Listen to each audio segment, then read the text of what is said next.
Bago sa saksi, state of calamity na sa buong lalawigan ng Camarines Sur dahil sa pinsalang dulot ng bagyong Enteng. Bakas mula sa ere ang pananalasa nito sa iba't ibang lugar sa Luzon, gayon din ang pagkakalbo ng kabundukan sa Rizal na isa sa mga lalawigang napuruhan ng bagyo. Saksi, si Marisol Abduraman. Kasabay ng ulan, bumuhos ang luha ni Ian.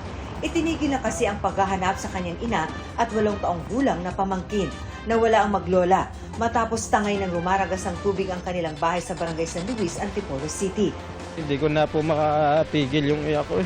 Kasi doon una, pinipilit ko pa na parang wala lang pero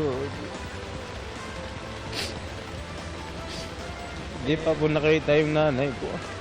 Bago yan, halos buong araw naghanap ang mga rescuer. Ilang oras din na naghalughog ang mga rescuer sa bahaging ito ng Sitio Banaba sa pag-asang makikita ang mga hinahanap.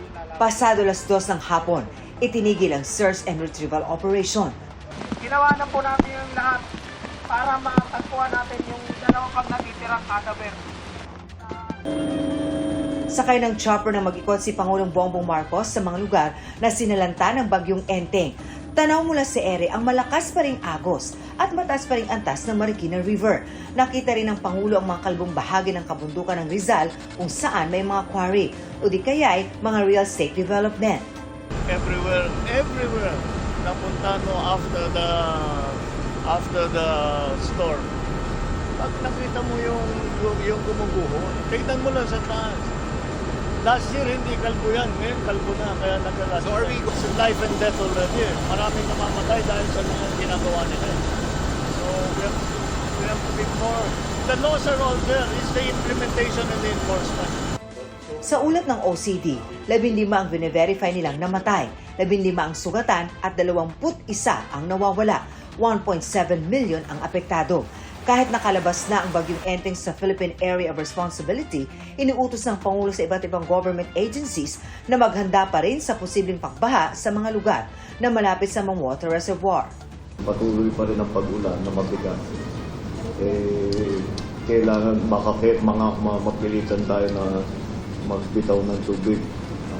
So let's watch that closely. We'll keep up to date on that. Ayon sa Pag-asa, bukas ang isang gate ng Ipo Dam na nakakaapekto sa iba't ibang bayan sa Bulacan. Hindi man natuloy ang pagpapakawalan ng tubig kanina sa Magat Dam pero nakataas ang flood precaution. Umapaw naman ang Lamesa Dam nang lumampas ang antas ng tubig nito sa overflow level na 80.15 meters kaninang umaga. May epekto yan sa kahabaan ng Tulyan River sa Quezon City, Valenzuela at Malabon. Hanggang kanina, tumaas pa ang baha sa Hermosa, Bataan. Mas mataas pa nga ang tubig sa Barangay Daungan at papasok sa Barangay Almacen. Lumigas na ang ilang residente. Para sa GMA Integrated News, Marisol Abduraman, ang inyong saksi.